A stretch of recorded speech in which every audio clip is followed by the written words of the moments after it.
Hey everyone, before we get into today's video, I just want to remind you guys to check out the Sad Milk collaboration channel. It is a fun channel between some of my YouTuber friends and I, including myself, obviously, Oz Media, One Topic at a Time, The Click, Salty Reddits, Wonderstruck Guy, and Flinders. Link is in the description box, make sure to check it out down below. We are uploading videos every single week. Picture this. It's a lovely afternoon, and you're a wealthy business owner in Japan. You're spending your time inside a large room with concrete floors, and in front of you, separated from the masses of security guards and yellow tape, sit a pair of nice, juicy melons. This was the reality for Yoshihiro Iwata, president of the Nagoya-based company Poka Sapporo Foods and Beverage Limited. And by the end of the day, he'd spend 5 million yen, or approximately $45,000 US, to purchase those two melons. This, unlike most of the things featured on my channel, doesn't feature a corrupt company or a drastic measure taken to impact the masses by forcing them to buy expensive fruit. This is the result of a long-standing cultural belief that fruit is a form of art and should be cherished as such. At the top of this fruit hierarchy is the Shizuoka crown melon, which is what was purchased in early July 2009 by Mr. Iwata. But these aren't just ordinary melons, of course. They're grown by hand and taken care of generously by independent farmers who spend nearly 100 days on every melon in order to make sure that it is perfect. But even with such a standard, why are these melons so highly sought after, and why do they sell at such a high price point? Let's find out in today's video. So hello everybody, and welcome back to the channel. My name is Blair, or the Illuminati, and thanks so much for tuning in today. Now, we're going to be talking about something a little different than scammy companies, nonprofits, and people. We're going to be talking about a very expensive and exclusive fruit market in Japan with some really wacky fruits. So let's continue the story where we kind of started about those $45,000 melons. Now, the average price of a Shizuoka melon is not anywhere close to $45,000 paid at the specialty auction where the aforementioned melons were sold. The average melon cost around $200 US, which, while still expensive, isn't nearly anywhere close to the money that Mr. Iwata paid for his prized pair. So why did those two cost so much? Well, the answer lies in the deeply rooted cultural traditions of Japan and their tendency to spend much more money on gifts than their American counterparts. This specialty auction occurs at the beginning of every melon growing season and auction offs the first two perfect melons that are harvested. While these melons aren't actually worth the $45,000 that is spent on them, they are often bought to represent a trophy gift to the company and to symbolize good fortune for the coming years. A new record is set almost every year with the melons being sold for more, and it doesn't look like that trend is going to slow down anytime soon. But what makes these first melons the perfect melons to sell? This coincides with the grading system that is enforced for the melon farms and farmers, which dictates how much they can be sold for and what quality they represent. There are 4 qualities of Shizuoka melons: Yuki, Shiro, Yama, and Fuji. Any melons with a visual defect whatsoever, even if it's just a broken line or one small bit of the spider webbing pattern, are marked Yuki and are sold for the least amount of money and are the least sought after. The top 3 grades are then based on sugar content and various other taste-based flavors. Of the 3 grades, the top-ranked melons are given Fuji, and only 1 in every 1,000 melons makes this rank. This is what is defined as perfection and what is sold at that specialty auction. These melons are not grown normally either. They are grown within specialty greenhouses in the Shizuoka region of Japan, which have masterfully designed roofs to maximize the amount of sunlight that the melons receive. They are also grown on isolated beds, and the melons are kept off the ground in order to ensure they don't lose moisture, pest control is easier, and the soil isn't compacted. There is also a stipulation that only 1 melon can be grown on each tree, which means it takes far longer to produce more melons. These melons are only the tip of the iceberg when it comes to designer fruit, however, as Japan has been working with specialty fruit for thousands of years. From square melons to mutant strawberries, the fruit culture in Japan is vast and incredible to behold, and we'll be diving deep into it within today's video. Square watermelons are probably the most well-known odd fruit of Japan, simply because they made their rounds on social media a little while back. What most people don't know, however, is that square watermelons take a long time to produce, have little reward, and are incredibly expensive. Most start around $150 USD, but can drift up into the $200 range. Square watermelons weren't exactly designed to be eaten. Instead, they were designed to sit up on a shelf and look pretty. In fact, several stores in Japan only receive one of these melons and they don't have it to sell. Instead, they use it as a sort of status symbol, showcasing that they were lucky enough to receive one of these melons. Oh, and did I mention that only 200 of them are produced every season? That's right. Once those 200 or so square melons are sold out, they are gone for good until the next growing season. Of course, more than 200 of these melons are started, and farmers are always looking for ways to increase their efficiency. The way they are grown, the restrictions surrounding them, however, definitely dampen the amount that could theoretically grow. So, first of all, these melons are patented. Yes, that's right. There's legality to this whole fruit thing, which is certainly a strange concept. Because of this patent, which belongs to Mr. Tomoyuki Ono, his company is the only one allowed to grow these particular fruits, and this is only allowed to be done within Zen Suji, a city located in the Kagawa prefecture of Japan. Zen Suji is a much smaller city than Tokyo or Kyoto, with a population of only 34,000 as of 2011, and it has a large amount of land that is taken up by green, rolling hills. And these hills are the perfect place to grow designer watermelons. Another reason there are so few square watermelons that last to maturity is the actual growing practice itself. In order to create the square shape, the watermelons are first allowed to grow naturally, filling out until they've reached about the size of a cantaloupe. Then, the farmers pick only the best watermelons and put them inside of a specialty box made of glass and aluminum in order to shape them. The watermelons need to be trapped within this box about 10 days before they've grown large enough to form their square shell. The thing about this process, however, is that it isn't foolproof. Because the watermelon has to grow into an unnatural shape, it sometimes bursts from the extra pressure put on the edges. This is far less common, however, than the aesthetic problems that often arise from the process. If the watermelon is even slightly tilted when put into the box, the stripes will mirror that tilt, and they won't line up perfectly with the top. Japanese farmers operate at such a high quality that such fruits aren't even considered and are thrown away immediately or sold at severe discounts, up to 95% off. Once the melons are harvested, typically near the end of June, they're taken to a warehouse to be packaged and shipped off to their wealthy buyers. What's interesting and unusual to those of us in the Western world is that the melons are packed up by the farmers themselves.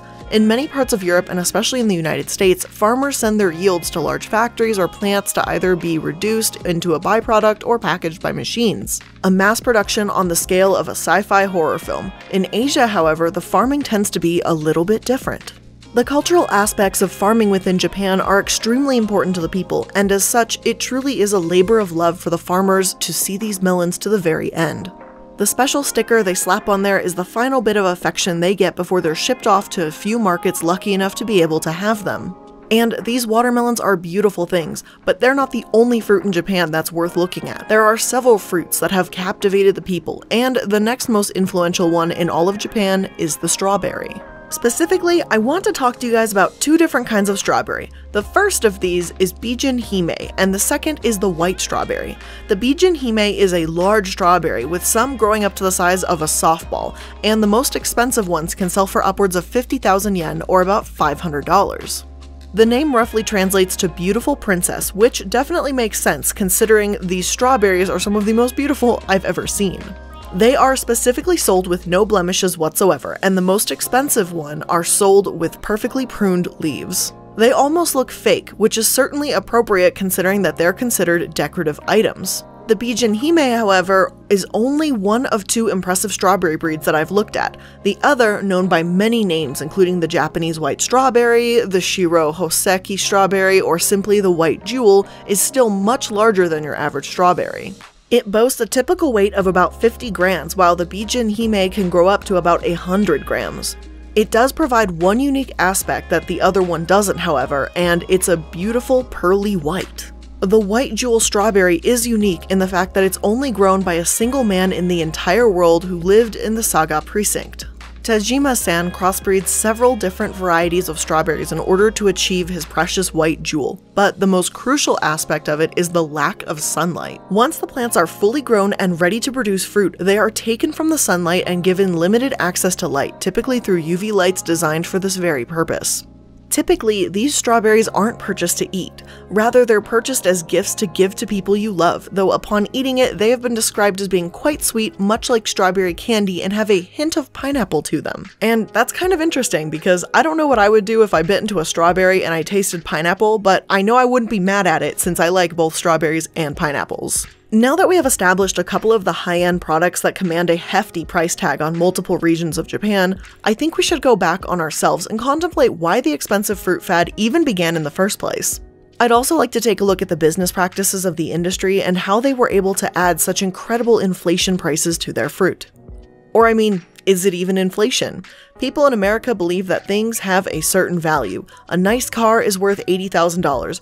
That burger meal you had for lunch is worth $12, and a piece of rubber and fabric you wear on your feet are worth $300? Well, I don't know, maybe if you get one of these crazy designer brands, possibly. Inflation of price doesn't necessarily come from a strict supply and demand market. While that does have a massive influence over it, I would argue that the cultural influence on the societal value of a product holds just as much, if not more, value over the price. The same reason you're content with buying a pair of $300 sneakers over functionality, the same thing, for $10 at Walmart, is the same reason some people in Japan purchase a $10 strawberry over one for a couple pennies.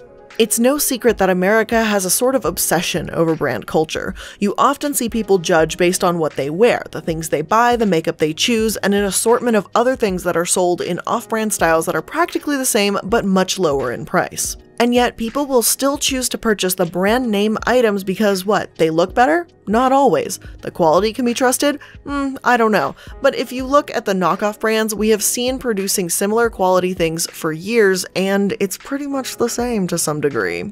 The truth about America and a lot of the Western world is that specifically within the clothing and makeup department, branded goods are just simply preferred over non-branded goods because of the brand name itself.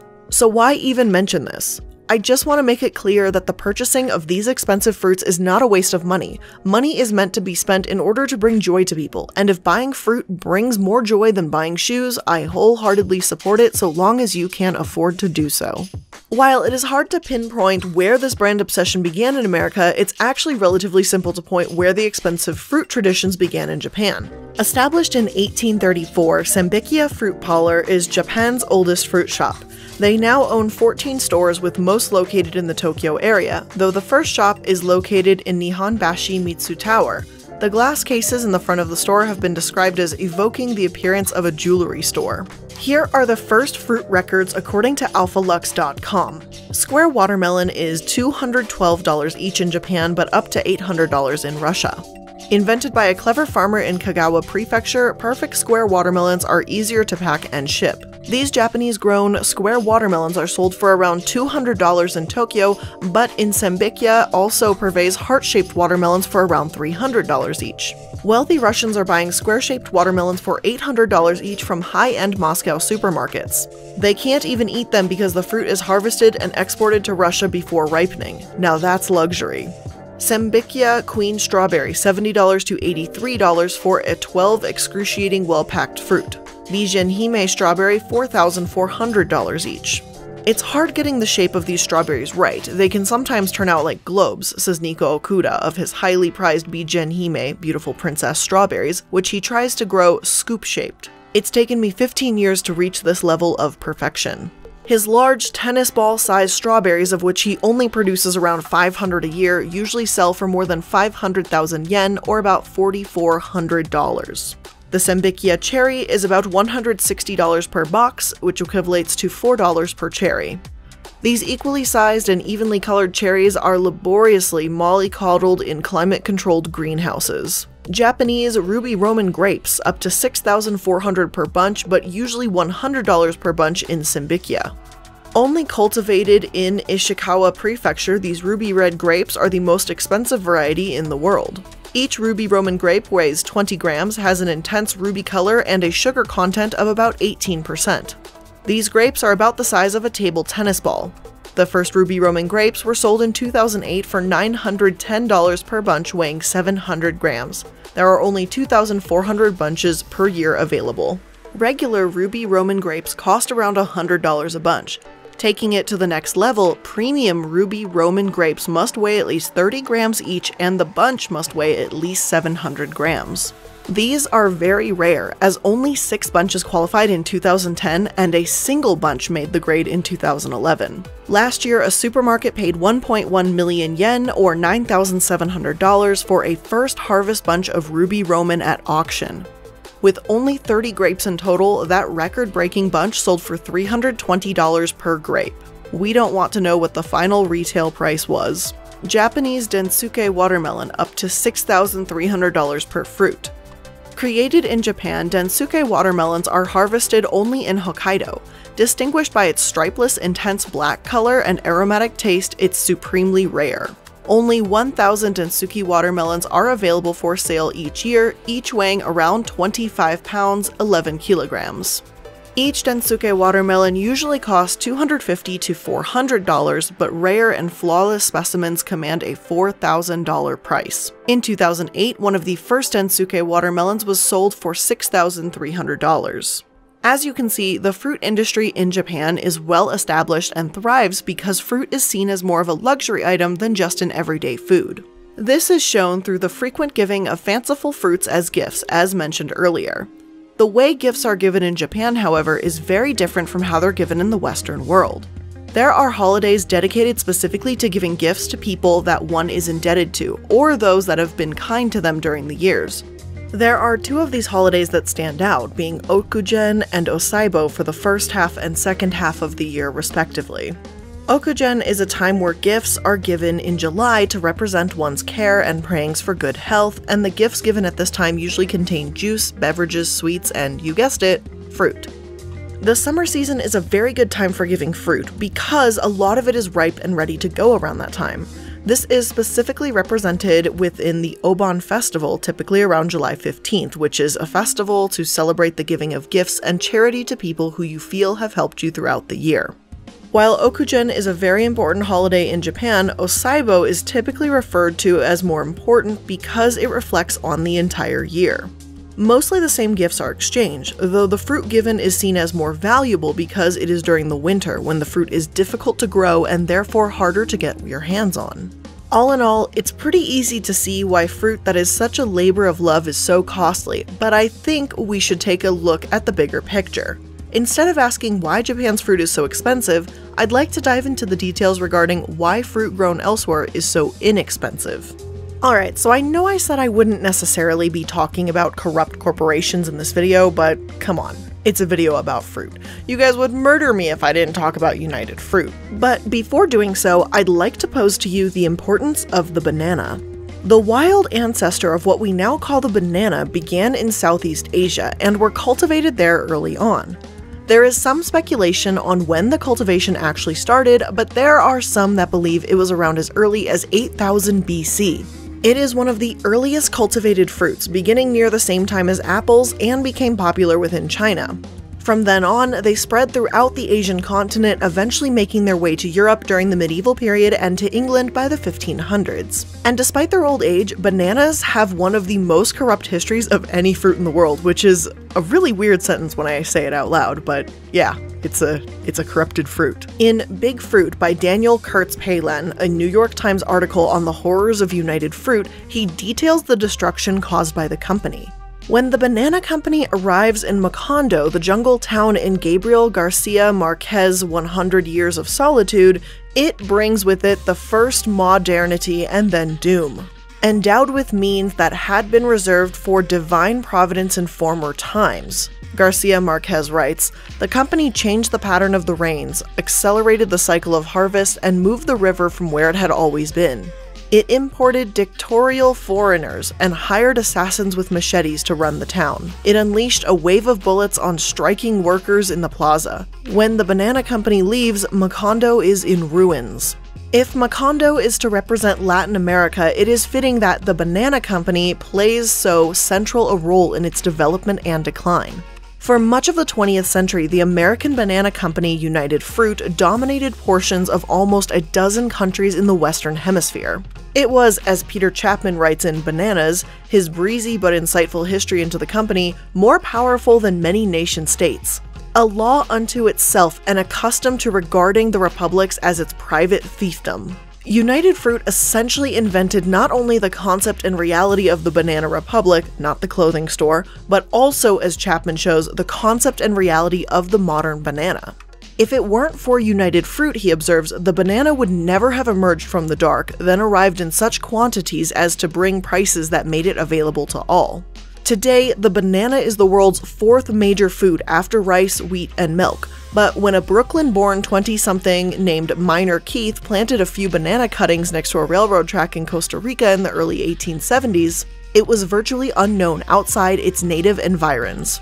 Keith and his partners soon realized how great the potential benefits were, especially if, along with growing bananas, they could control railroads, shipping, and Central American governments. To that end, Keith married the beautiful daughter of a Costa Rican president.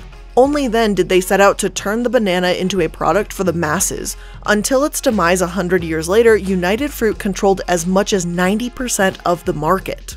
Throughout all of this, United Fruit defined the modern multinational corporation at its most effective and, as it turned out, its most harmful. At home, it cultivated clubby ties with those in power and helped pioneer the modern arts of public relations and marketing. After a mid-century makeover by the father of public relations, Edward Bernays, the company started pushing a cartoon character named Señorita Chiquita Banana. Abroad, it coddled dictators while using a mix of paternalism and violence to control its workers. As for repressive regimes, they were United Fruit's best friends, with coups d'etats among its specialties, Chapman writes. United Fruit had possibly launched more exercises in regime change on the banana's behalf than had been carried out in the name of oil. In its final pages, Chapman's witty, energetic narrative veers off into polemic, straining to flaunt some direct contemporary relevance. Today's supporters of multinational corporations, Chapman declares, would have us all as banana republics. But his heart is in more than storytelling than in lecturing, and he never does much with these sweeping proclamations. Still, that is not to say that there are no echoes of United Fruit today. Chapman could have noted, for example, that the company's successor in the banana business, Chiquita Brands International, has admitted to paying nearly $2 million to right-wing death squads in Colombia. And the blowback from United Fruit's way of doing business still haunts Latin America to this day. Just look at Guatemala, once United Fruit's most treasured possession, now one of the Western Hemisphere's most violent countries. Guatemala was chosen as the site for the company's earliest development activities, a former United Fruit executive once explained. Because at the time we entered Central America, Guatemala's government was the region's weakest, most corrupt, and most pliable. When a left-wing democratic president named Jacobo Arbenz tried to roll back the company's dominance in the 1950s by, among other things, redistributing its fallow land, United Fruit executives saw it as an affront and set up to help pressure the United States government to engineer a coup. Fortunately for them, virtually every American official involved in the plotting had a family or business connection to the company itself. A young Argentine traveler named Che Guevara happened to be in Guatemala when Arbenz was overthrown in 1954. After that, Che told his mother, "I left the path of reason." And so too did Latin America. That day marked a turning point, the end of a hopeful age of reform and the beginning of a bloody age of revolution and reaction. Over the next 4 decades, hundreds of thousands of people, 200,000 in Guatemala alone, were killed in guerrilla attacks, government crackdowns, and civil wars across Latin America. A resident of Macondo provides an epithet: "Look at the mess we've got ourselves into just because we invited a gringo to eat some bananas." So from that article, we can see that the banana industry was incredibly influential, especially within Guatemala. A lot of US media outlets tend to sugarcoat what occurred in the country, but I'll give it to you straight. This was a straight up capitalist takeover of a country because of some fucking bananas. And there were some awful things done too. The Guatemalan president Jacobo Arbenz launched a land reform in 1951 to take back almost 400,000 acres of land owned by United Fruit that was just sitting there, vacant. He wanted to redistribute it to the people that didn't own any land for themselves because at the time, only 10% of Guatemalan land actually belonged to the citizens. In response, however, what do you think was done? A lawsuit? Maybe a hefty fine? No. In 1954, in retaliation against this, after years of slander within the US against Guatemalan government, the CIA led a coup into the country and overthrew the president. The CIA then instated Carlos Castillo Armas as the new president, and he promptly returned the redistributed land to the United Fruit Company. This eventually led to a bloody civil war where over 200,000 people died. It's a bit dark for a fruit video. Shit. Anyway, I want to bring this up because I want you guys to understand that there is more to the fruit you eat than meets the eye. Sure, there likely wasn't a war fought over the apple you're eating, and there probably weren't any deaths over the peach that's been in your refrigerator for the past 3 weeks. Sis, we know. Just throw it out. It's okay. You tried. We'll try it again next week with the healthy food eating. But capitalism in its most pure form does have consequences, as do most economic theories. The fruit in Japan is so expensive because most of it is grown with love by independent farmers, people who have dedicated their entire lives to crafting something perfect. It's much harder than it looks to force nature to bend to your will. I can't even get a plant to go straight, let alone force watermelon lines to be perfectly vertical. When all is said and done though, these people want to make a living. That's a fundamental difference between Japanese fruit and much of the Western fruit market. The people in Japan are making a bit of profit, but are mostly putting that money back into their well-being and their business. Fruit in the United States is a large-scale corporate model produced en masse and sold dirt cheap without much of an attitude towards quality. Then the profits go into companies rather than the farmers to help them expand and be more, well, soul-crushing. There's a beautiful simplicity to the fruit grown in Japan, and it's something that I believe the people of the West could learn a thing or two from. I'm not saying you should go out and spend $45,000 on a couple melons, but I am saying that you should be more mindful of what you put your money towards. As I say in pretty much all of my videos, know where your money goes and what you support with your hard-earned dollars. I think you guys that watch my videos understand that though. You know that companies can be twisted and corrupt, and sometimes it takes a while for the news about that to get out there. So just be safe in how you spend your money and spend it on things that make you happy, even if that for some reason includes $300 shoes or a $200 square watermelon. There's an unfortunate aspect to the fruit markets in Japan that I have yet to discuss, and it's kind of because it saddens me to do so. You see, when I spoke of these farmers and what they did for a living, I never really spoke of their age. Most farmers in Japan who work with ornamental fruit are getting up there in years, towards 70 or 80 years old. This is creating a problem. With the modernization of the fruit market, including imports from the USA and other countries, people in Japan aren't going to the farming industry anymore. A report from the USDA Foreign Agricultural Service demonstrates what's going on with the industry at this time. The Japanese fresh fruit market is estimated at about 4.71 million MT demanded as of 2015. Currently, Japan imports 1/3 of fresh fruit demanded, approximately 1.6 million MT in 2017, led by banana, pineapple, kiwi, orange, and grapefruit. The United States ranks second after the Philippines in value of fresh fruit exports to Japan at US $360 million in 2017. The United States is the leading supplier of orange, lemon, grape, and cherry. The Japanese fresh fruit sector is highly competitive with other countries making some inroads to the market. Opportunities for US fresh fruit exports to Japan are expected to increase in the near to medium term due to the increase in Japan's domestic production resulting from aging fruit farmers. Japan is located in the temperate zone and it produces a wide variety of fruits suitable to the climate of each region nationwide. Japan produced 3.63 million MT of fresh fruit in 2015 based on the latest data compiled by the Japanese Ministry of Agriculture, Forestry, and Fisheries, MAFF.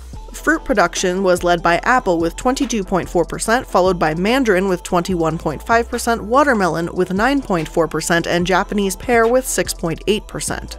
The production of fresh fruits in value terms was estimated at US $10.42 billion in 2016. This represents only 12% of the value of total Japanese agricultural production, estimated at $84.56 billion in the same year. The production of fresh fruits in value was led by mandarin at 15.5%, followed by strawberry at 15.4%, apple at 13%, and grape at 10.7%. The fruit production in Japan has been in decline since its peak in the 1970s. This decline was a result of Japan's industrial structure transformation that occurred in the latter half of the 20th century, during which the industry as a whole lost its share of the Japanese economy to the secondary and the tertiary service industries. The decline in the fresh fruit production slowed in the year 2000 with small ups and downs year on year afterwards. The decline in recent years has been caused by a decrease in the number of fruit farmers due to the aging farmer population. It's kind of sad to think that something that's been going on for thousands of years could come to an end soon due to corporate greed. Even with their cultural customs, it can be kind of hard to justify spending $200 on a melon when you could get one with worse quality but at $2 instead. Regardless, I don't think that the traditional things are going to die out very soon. I think the square watermelons are going to be around as a status symbol for a long time, and I think the princess of all strawberries will continue her reign, God bless her soul. But I do think we should be a bit more mindful of some of the wonderful things in our world and should give more beautiful things a chance. But with that being said, guys, that's where I'm going to end today's video. So let me know your comments and thoughts on Japan's very expensive fruit industry down below. If you guys liked today's video, don't forget to hit that like button. If you guys are new to the channel, don't forget to hit that subscribe button. And if you guys want even more content from me, you can pop open that description box. You're going to find links to all of my social media, second channel for my puppy Casper, collaboration channel with Sad Milk, all the good stuff. Links are down below. So again, guys, thank you so much for making it to another video. I love you so much, and I'll see you in the next one. Bye, guys!